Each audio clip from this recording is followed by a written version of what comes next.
ಮನುಷ್ಯರ ಬಗ್ಗೆ ಮಾತಾಡೋಣ, ಸುಮಾರು ವಿಷಯಗಳಿದ್ದೇ ಇರ್ತವೆ ನನಗೆ ಗೊತ್ತು. ಆದರೆ ನಿಮ್ಮ ಜೇಬ್ ಸುಡ್ತಾ ಇರುವ ಪೆಟ್ರೋಲ್ ಡೀಸೆಲ್ ಬೆಲೆ ಏರಿಕೆ ಬಗ್ಗೆ ಮಾತನಾಡದೇ ಇದ್ದರೆ ಭಾಳ ನೋವಾಗ್ಬಿಡುತ್ತೆ. ಲೋಕಸಭಾ ಚುನಾವಣೆ ಮುಗಿತಾ ಇದ್ದಂತೆ ಪೆಟ್ರೋಲ್ ಡೀಸೆಲ್ ಬೆಲೆ ಏರಿಸಿರುವ ರಾಜ್ಯ ಸರ್ಕಾರ ವಾಹನ ಸವಾರರ ಜೇಬಿಗೆ ಕತ್ರಿ ಹಾಕ್ತಾ ಇದೆ. ಹೀಗಾಗಿ ರಾಜ್ಯ ಸರ್ಕಾರದ ವಿರುದ್ಧ ಕೇಸರಿ ಪಡೆ ಸಿಡಿದೆದ್ದಿದೆ. ಇವತ್ತು ಬೆಂಗಳೂರು ಸೇರಿದಂತೆ ರಾಜ್ಯಾದ್ಯಂತ ಬಿಜೆಪಿ ಪ್ರತಿಭಟನೆಯನ್ನು ನಡೆಸಿದೆ. ಬೆಂಗಳೂರಿನ ಫ್ರೀಡಂ ಪಾರ್ಕ್ನಲ್ಲಿ ವಿಪಕ್ಷ ನಾಯಕ ಆರ್ ಅಶೋಕ್, ಬಿಜೆಪಿ ರಾಜ್ಯಾಧ್ಯಕ್ಷ BY ವಿಜಯೇಂದ್ರ ನೇತೃತ್ವದಲ್ಲಿ ವಿಭಿನ್ನವಾಗಿ ಪ್ರತಿಭಟನೆ ನಡೆಸಲಾಯಿತು. ಎತ್ತಿನಗಾಡಿಯಲ್ಲಿ ಬಂದರು, ರಾಜ್ಯ ಸರ್ಕಾರದ ಅಣುಕು ಶವಯಾತ್ರೆಯನ್ನು ಮಾಡಿದರು. ಅದಾದಮೇಲೆ CM ಮನೆಗೆ ಮುತ್ತಿಗೆ ಹಾಕೋದಕ್ಕೆ ಹೊರಟ ಆರ್ ಅಶೋಕ್, CT ರವಿ, ವಿಜೇಂದ್ರ ಅವರನ್ನ ಪೊಲೀಸರು ವಶಕ್ಕೆ ಪಡೆದುಕೊಂಡರು.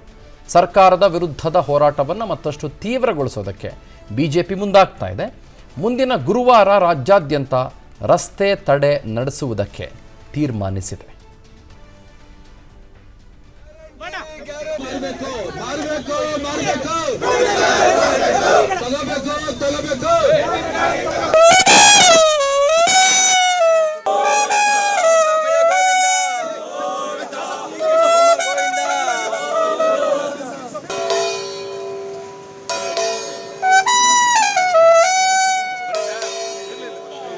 ಮುಖ್ಯಮಂತ್ರಿಗಳು ಮನಬಂದಂಗೆ ಮಾತಾಡ್ತಾರೆ.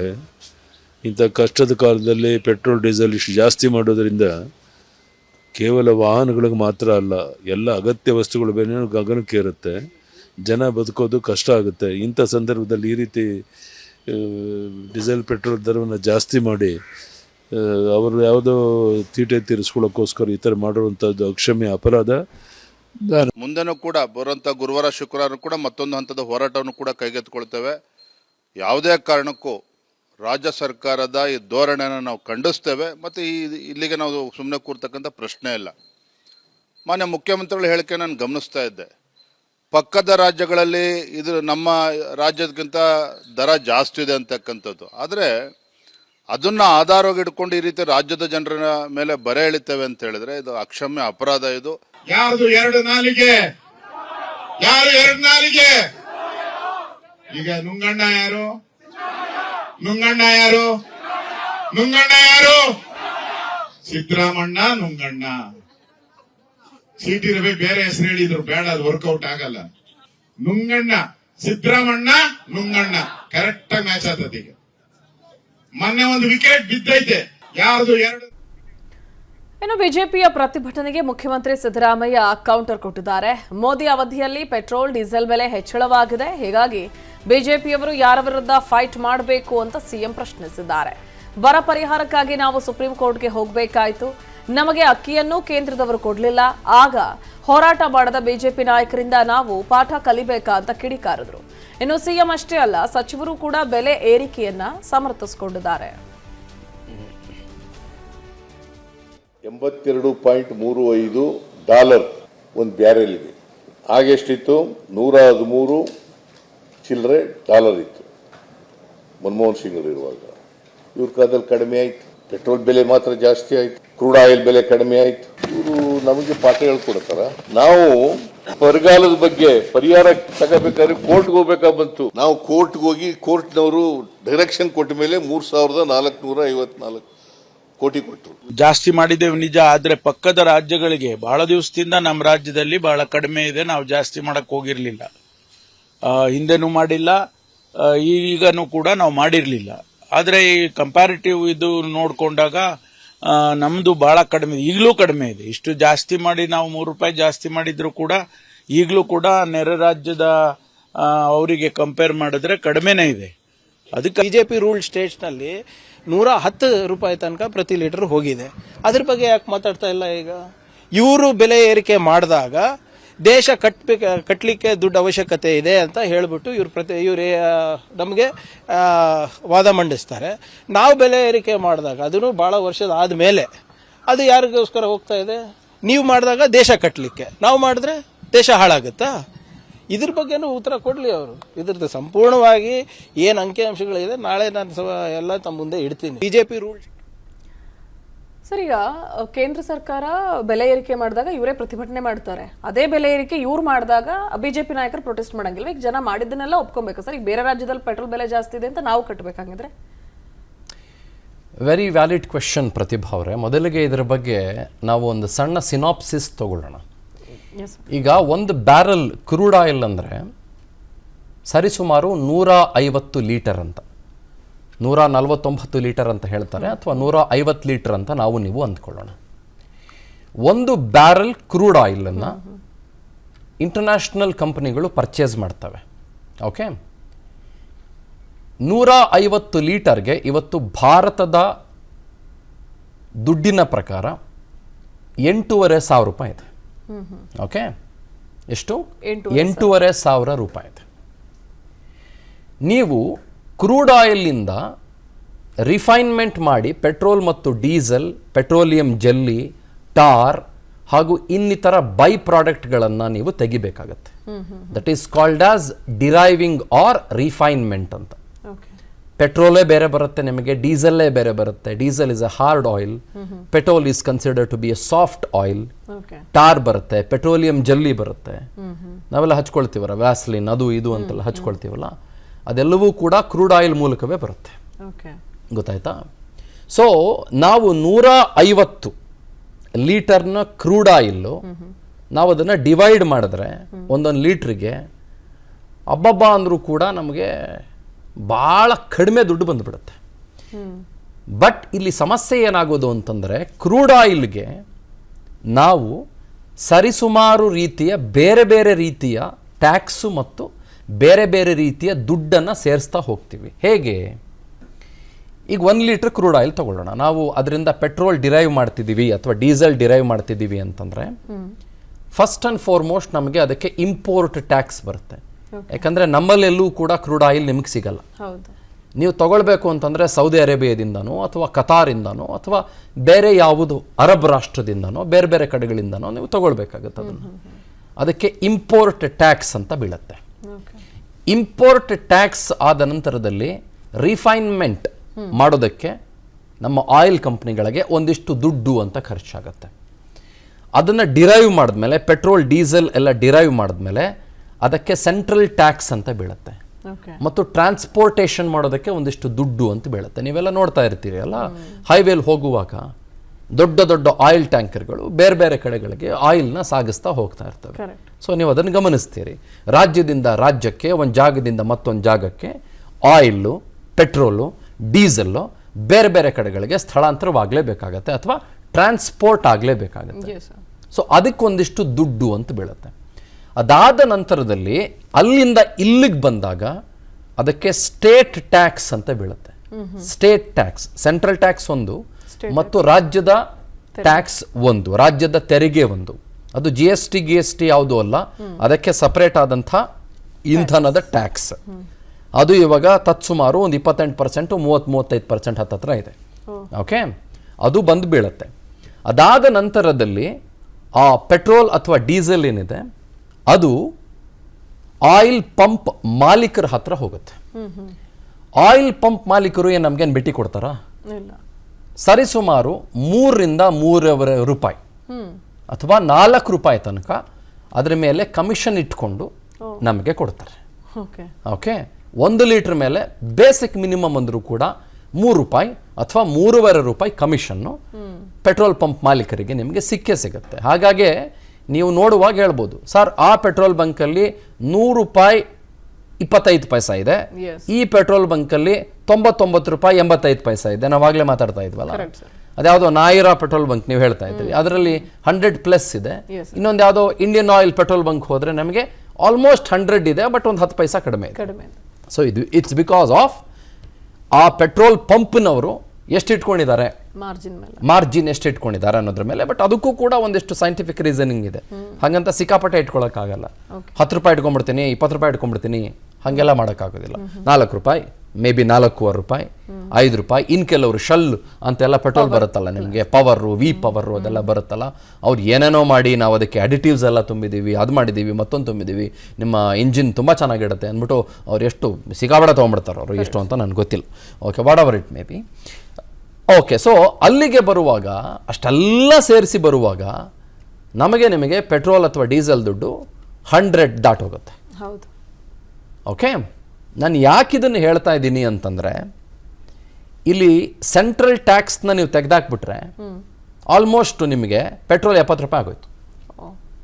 ಸ್ಟೇಟ್ ಟ್ಯಾಕ್ಸ್ನ ತೆಗೆದಾಕ್ಬಿಟ್ರೆ ನಿಮಗೆ ಪೆಟ್ರೋಲು ಆಲ್ಮೋಸ್ಟ್ ನಿಮಗೆ 40 ರೂಪಾಯಿ ಆಗೋಯ್ತು.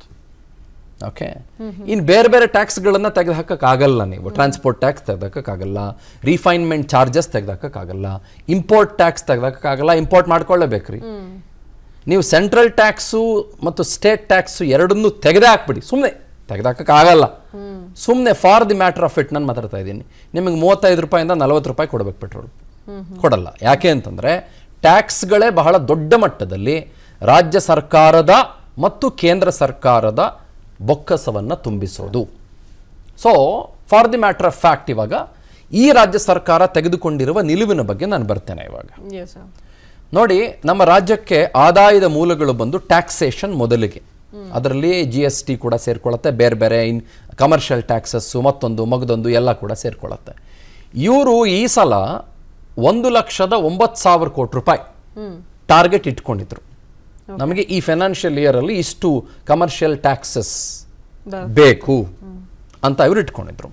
ಕಮರ್ಷಿಯಲ್ ಟ್ಯಾಕ್ಸಸ್ ಅಂದರೆ ಏನು ನಾನು ಹೇಳ್ತಾ ಇರ್ತೀನಿ ಯಾವಾಗಲೂ ಕೂಡ ನಿಮಗೆ. ನಾನು ಇದು ತೊಗೊಂಡ್ರು ಕೂಡ ಒಂದು 10 ಪೈಸೆ ಟ್ಯಾಕ್ಸ್ ಕಟ್ತೀನಿ ಅಂತಂದರೆ even I am also A tax pair. ನಾನು ಮಾತಾಡ್ತಾ ಇರೋದು ಡೈರೆಕ್ಟ್ ಟ್ಯಾಕ್ಸಸ್ ಬಗ್ಗೆ ಅಲ್ಲ. ಅಂದರೆ ಯಾರು ಇನ್ಕಮ್ ಟ್ಯಾಕ್ಸ್ ಕಟ್ತಾರೆ ಅದ್ರ ಬಗ್ಗೆ ನಾನು ಮಾತಾಡ್ತಾ ಇಲ್ಲ. ಯಾವುದೋ ಒಂದು ಮೊಬೈಲ್ ಫೋನ್ ತೊಗೊಳ್ತೀರಿ, ಯು ಆರ್ ಪೇಯಿಂಗ್ ಟ್ಯಾಕ್ಸ್. ಇನ್ನೊಂದು ಮೂಲ ಏನು ರಾಜ್ಯಕ್ಕೆ ಬರೋದು, ಮೋಟಾರ್ ವೆಹಿಕಲ್ಗಳನ್ನು ಪರ್ಚೇಸ್ ಮಾಡೋದ್ರಿಂದ ಮತ್ತು ರಿಜಿಸ್ಟರ್ ಮಾಡಿಸೋದ್ರಿಂದ ಟ್ಯಾಕ್ಸ್ ಬರುತ್ತೆ. ಅದು MV ಟ್ಯಾಕ್ಸ್ ಅಂತ ಕರೀತಾರೆ, ಮೋಟಾರ್ ವೆಹಿಕಲ್ ಟ್ಯಾಕ್ಸ್ ಅಂತ ಕರೀತಾರೆ.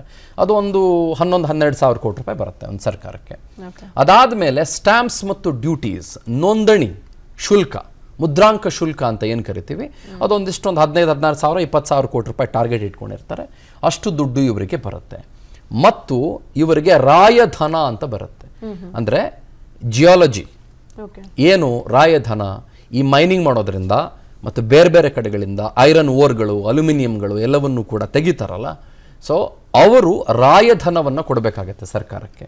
ಯಾಕಂತಂದರೆ ಅದು ಪ್ರಕೃತಿ ಮಾತೆಯ ಒಡಲಲ್ಲಿ ಇರೋದಾಗಿರೋದ್ರಿಂದ ಒಂದು ರಾಯಲ್ಟಿ ಫೀಸ್ ಅಂತ ಕೊಡಬೇಕಾಗುತ್ತೆ.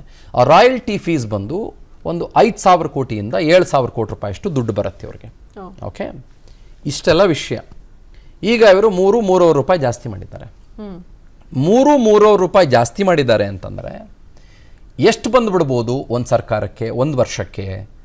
17,000 ರಿಂದ 18,000 ಕೋಟಿ ರೂಪಾಯಿ ಬರ್ಬೋದು.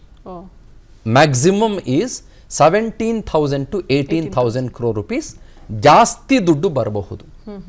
ಯಾಕೆ ಅಂತಂದರೆ ಇವರಿಗೆ ಕಮಿಟೆಡ್ ಎಕ್ಸ್ಪೆಂಡಿಚರ್ ತುಂಬಾ ಜಾಸ್ತಿ ಇದೆ.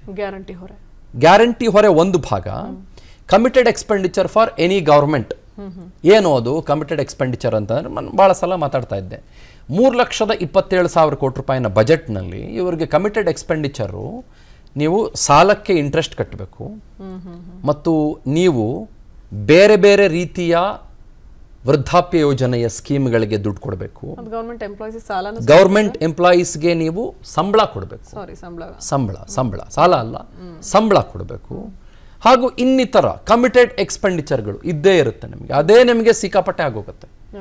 ಅದರ ಜೊತೆಗೆ ನೀವು ಕ್ಯಾಪೆಕ್ಸ್ ಅಂತ ಇಡಬೇಕಾಗತ್ತೆ, ಕ್ಯಾಪಿಟಲ್ ಎಕ್ಸ್ಪೆಂಡಿಚರ್ ಅಂತ. ಅಂದರೆ ಏನು, ನೀವು ರಸ್ತೆ ಕಟ್ಟಬೇಕು, ಟಾರ್ ಹಾಕಬೇಕು, ಸೇತುವೆ ಕಟ್ಟಬೇಕು, ಮತ್ತೊಂದು ಕಟ್ಟಬೇಕು, ಬೇರೆ ಏನೋ ಮಾಡಬೇಕು, ರಿಂಗ್ ರೋಡ್ ಮಾಡಬೇಕು, ಪೆರಿಫೆರಲ್ ಔಟರ್ ರಿಂಗ್ ರೋಡ್ ಮಾಡಬೇಕು, ಅದಕ್ಕೆಲ್ಲ ದುಡ್ಡು ಬೇಕಲ್ಲ. ನೆರೆ ಪರಿಹಾರಕ್ಕೂ ಇಡಬೇಕು, ಬೇರೆ ಬೇರೆದಕ್ಕೆ ಒಂದಿಷ್ಟು ದುಡ್ಡು ಇಡಬೇಕು. ಸೊ ಹಾಗಾಗಿ ಒಂದಿಷ್ಟು ಕ್ಯಾಪಿಟಲ್ ಎಕ್ಸ್ಪೆಂಡಿಚರ್ ಅಂತಂದ್ರೆ ನೆರೆ ಪರಿಹಾರ ಬಂದು ಕಮಿಟೆಡ್ ಎಕ್ಸ್ಪೆಂಡಿಚರ್ಗೆ ಅಥವಾ ಅದು ಬೇರೆ ಬೇರೆ ಎಕ್ಸ್ಪೆಂಡಿಚರ್ಗೆ ಹೊರಟೋಗುತ್ತೆ. ನಿಮಗೆ ನೆರೆ ಪರಿಹಾರ ಅಂದ್ರೆ ವಾಪಸ್ ಬರಲ್ಲ ಅಲ್ಲ ನಿಮಗೆ. ಸೊ ಅದು ಕಮಿಟೆಡ್ ಎಕ್ಸ್ಪೆಂಡಿಚರ್ ಆಗಿಬಿಡುತ್ತೆ, ಹಾಗಾಗಿ ಅದು ಬರಲ್ಲ ಅವ್ರಿಗೆ. ಓಕೆ, ಕ್ಯಾಪಿಟಲ್ ಎಕ್ಸ್ಪೆಂಡಿಚರ್ ಏನು ಅಂತಂದ್ರೆ ವಾಪಸ್ ಬರುತ್ತೆ ಅಂತ. ಫಾರ್ ಎಕ್ಸಾಂಪಲ್ ನೀವೇನೋ ಒಂದು ಬಿಲ್ಡಿಂಗ್ ಕಟ್ತೀರಿ ಅಂತಂದ್ರೆ ಅದಕ್ಕೆ ಒಂದು ಬಾಡಿಗೆ ಬರುತ್ತೆ, ಸರ್ಕಾರಕ್ಕೆ ದುಡ್ಡು ವಾಪಸ್ ಬರುತ್ತೆ. ಅಥವಾ ಮತ್ತೊಂದೇನೋ ಮಾಡ್ತೀರಿ, ಸೇತುವೆ ಕಟ್ತೀರಿ, ಅಥವಾ ಒಂದು ಹೈವೇಗೆ ಏನೋ ದುಡ್ಡು ಹಾಕ್ತೀರಿ, ನೀವು ಸ್ಟೇಟ್ ಹೈವೇಗೆ ಟೋಲ್ ಕಟ್ಟಬೇಕಾಗತ್ತೆ, ಟೋಲಿಂದ ನಿಮಗೆ ವಾಪಸ್ ಬರುತ್ತೆ ಅಂತ. ಸೊ ಇವರಿಗೆ ಇರುವಂಥ ಇನ್ನೊಂದು committed expenditure, that is revenue expenditure ಅಂತ ಕರೀತಾರೆ ಅದನ್ನು. ಅದೇನು ಅಂತಂದರೆ ಅದು ಗ್ಯಾರಂಟಿ. ಓಕೆ, ಅದು ನಿಮಗೆ ಗೃಹಜ್ಯೋತಿ, ಗೃಹಲಕ್ಷ್ಮಿ, ಶಕ್ತಿ ಯೋಜನೆ ಮತ್ತು ಅನ್ನಭಾಗ್ಯದ ಯೋಜನೆ ಮತ್ತು ನಿರುದ್ಯೋಗಿಗಳಿಗೆ ಭತ್ಯೆ, 5 ಗ್ಯಾರಂಟಿ ಸ್ಕೀಮ್ಗಳು. ಅದಕ್ಕೆ ಈಗಾಗಲೇ ಇವರು ಒಂದು 52ರಿಂದ 58,000 ಕೋಟಿ ರೂಪಾಯಿಗಳ ರೆವೆನ್ಯೂ ಎಕ್ಸ್ಪೆಂಡಿಚರ್ ಇಟ್ಬಿಟ್ಟಿದ್ದಾರೆ. ಅವ್ರು ಹೇಳ್ತಾರೆ ನಿಮಗೆ, ಅಲ್ರಿ ನಾವು ಹೆಣ್ಮಕ್ಳಿಗೆ 2,000 ಕೊಟ್ಟರೆ ವಾಪಸ್ ನಮಗೆ ಬರಲ್ವಾ? ಅದೆಲ್ಲ ಹೇಳ್ಕೊಳಕ್ಕೆ ಸರಿ ಆಯಿತಾ. ಅಲ್ರಿ ನಾವು ನಿರುದ್ಯೋಗಿಗಳಿಗೆ ಭತ್ಯೆ ಕೊಟ್ಟರೆ ನಮಗೆ ಅದು ಮತ್ತೆ ತಿರುಗಿಸಿ ಸಿಸ್ಟಮ್ಗೆ ವಾಪಸ್ ಬರಲ್ವಾ? ಬರ್ಬೋದು, ಬಟ್ ಅದರಿಂದ ಇಂಟ್ರೆಸ್ಟ್ ಏನು ಬರಲ್ಲ, ಅದರಿಂದ ಕ್ಯಾಪೆಕ್ಸ್ ಏನೂ ಆಗಲ್ಲ, ಅದರಿಂದ ಮತ್ತೊಂದೇನೂ ಆಗಲ್ಲ. ಗ್ಯಾರಂಟಿಗಳ ವಿರುದ್ಧ ನಾನು ಮಾತಾಡ್ತಾ ಇದ್ದೀನಿ ಅಂತ ಅಲ್ಲ, ಬಟ್ ನಾನು ಮಾತಾಡ್ತಾ ಇರೋದೇನು ಅಂತಂದರೆ ಇವರಿಗೆ ಈಗಾಗಲೇ 52,000 crore rupees ನಷ್ಟು revenue expenditure only with guarantees ಇರೋದ್ರಿಂದ, ನಾನು ಅದರಲ್ಲಿ ಸಂಬಳ ಬಿಡ್ತೀನಿ, ಸಾಲಕ್ಕೆ ಇಂಟ್ರೆಸ್ಟ್ ಬಿಡ್ತೀನಿ, ಬೇರೆ ಬೇರೆ ಎಲ್ಲ ಬಿಡ್ತೀನಿ, ನಾನು ಎಲ್ಲ ಬಿಡೋದ್ರಿಂದ ಒಂದು 20,000 ಕೋಟಿ ರೂಪಾಯಿ ಪೆಟ್ರೋಲ್ ಡೀಸೆಲಿಂದ ಜಾಸ್ತಿ ಬಂದರೆ ಒಂದು ಸ್ವಲ್ಪ ಹೊರೆ ತಗ್ಗಿಸ್ಕೊಳ್ಬೋದು ಅಂತ ಇವ್ರ ಪ್ಲ್ಯಾನ್ ಇರೋದು ಅದು. ಬಟ್ ನಮಗೆ ನಿಮಗೆ ಏನು ಪ್ಲ್ಯಾನು? 300 ರೂಪಾಯಿ ಜಾಸ್ತಿ ಆದರೆ ಹೊಟ್ಟೆ ಮೇಲೆ ಹೊಡೆದಂಗೆ ಅಂತ.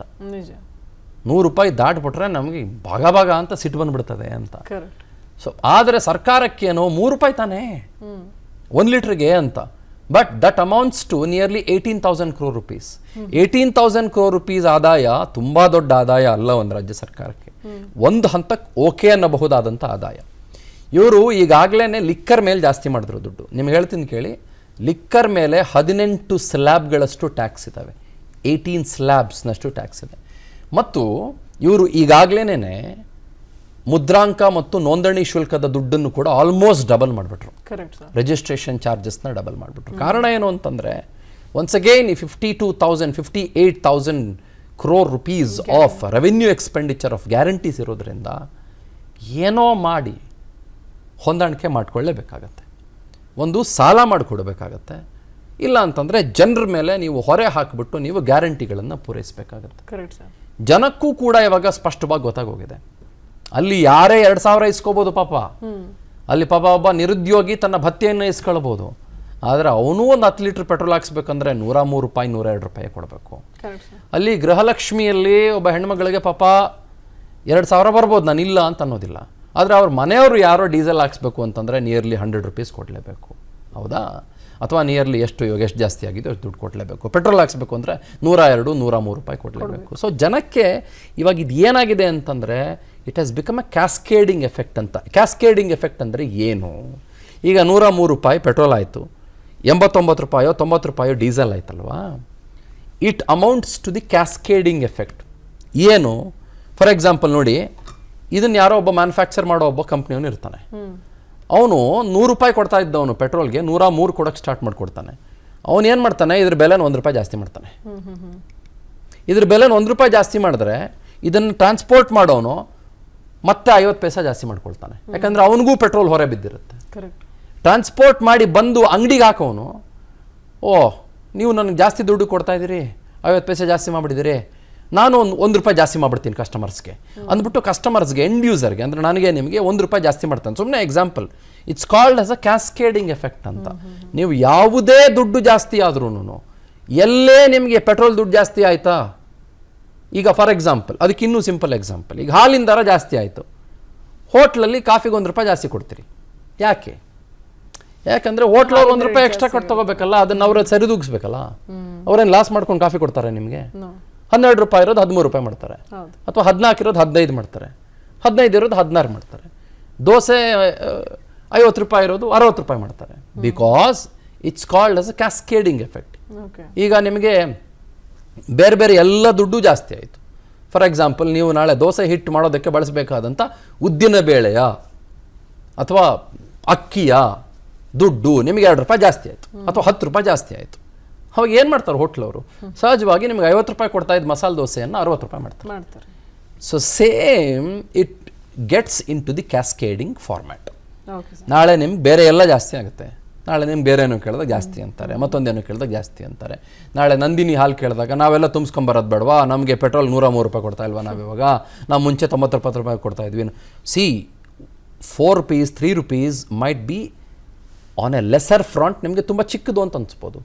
ಬಟ್ ನಿಮಗೆ ಒಂದು 10,000 ಫ್ಲೀಟ್ ಗಾಡಿಗಳನ್ನು ಇಟ್ಕೊಂಡಿರೋರು, 10,000 ಫ್ಲೀಟ್ ಬಸಸ್ಗಳನ್ನು ಇಟ್ಕೊಂಡಿರೋರು, ಯಾವುದೋ ಅಥವಾ ಒಂದು 10,000 ಫ್ಲೀಟ್, ಈಗ ನಂದಿನಿದು ಎಷ್ಟೋ ಒಂದು 1,000 ಗಾಡಿಗಳಿದಾವೆ ಅವ್ರದ್ದು, ಆಯಿತಾ?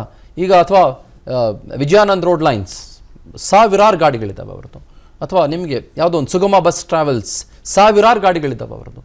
ಅವರು ನಿಮಗೆ 4 ರೂಪಾಯಿ ಒಂದೊಂದು ಲೀಟ್ರ್ ಮೇಲೆ ಅಂತಂದರೆ, ನೀವು ಒಂದೊಂದು ಲೀಟ್ರ್ ಡೀಸೆಲ್ ತುಂಬಿಸ್ಬೇಕು ಅಂತಂದರೆ ಎಷ್ಟು ದುಡ್ಡು ಖರ್ಚಾಗುತ್ತೆ ಅವ್ರಿಗೆ, ಹೌದು ಸರ್. ಅಲ್ವಾ? ಸಹಜವಾಗಿ they will have too shall out more money.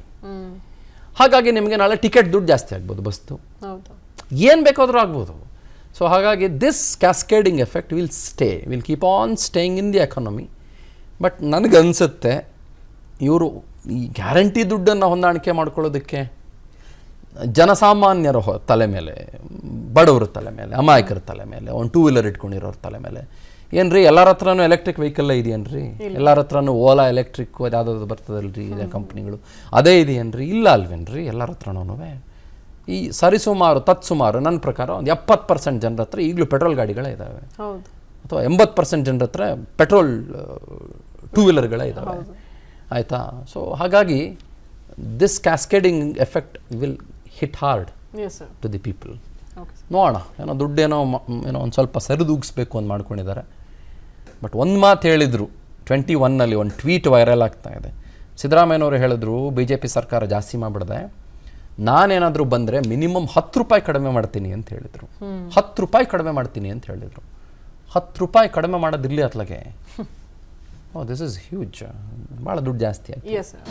ಅನುಕ್ಷಣದ ಸುದ್ದಿಗಳಿಗಾಗಿ ವಿಸ್ತಾರ ನ್ಯೂಸ್ ಯೂಟ್ಯೂಬ್ ಚಾನೆಲ್ ಸಬ್ಸ್ಕ್ರೈಬ್ ಮಾಡಿ. ಹೊಸ ಸುದ್ದಿಗಳ ನೋಟಿಫಿಕೇಶನ್ಗಾಗಿ ಬೆಲ್ ಐಕಾನ್ ಕ್ಲಿಕ್ ಮಾಡಿ. ಲೇಟೆಸ್ಟ್ ಅಪ್ಡೇಟ್ಸ್ಗಾಗಿ www.vistaranews.com ವೆಬ್ಸೈಟ್ಗೆ ವಿಸಿಟ್ ಮಾಡಿ. ಅಂಗೈಯಲ್ಲೇ ಜಗತ್ತಿನ ಸುದ್ದಿ ತಿಳಿಯಲು ವಿಸ್ತಾರ ನ್ಯೂಸ್ ಕನ್ನಡ ಆಪ್ ಡೌನ್ಲೋಡ್ ಮಾಡಿ.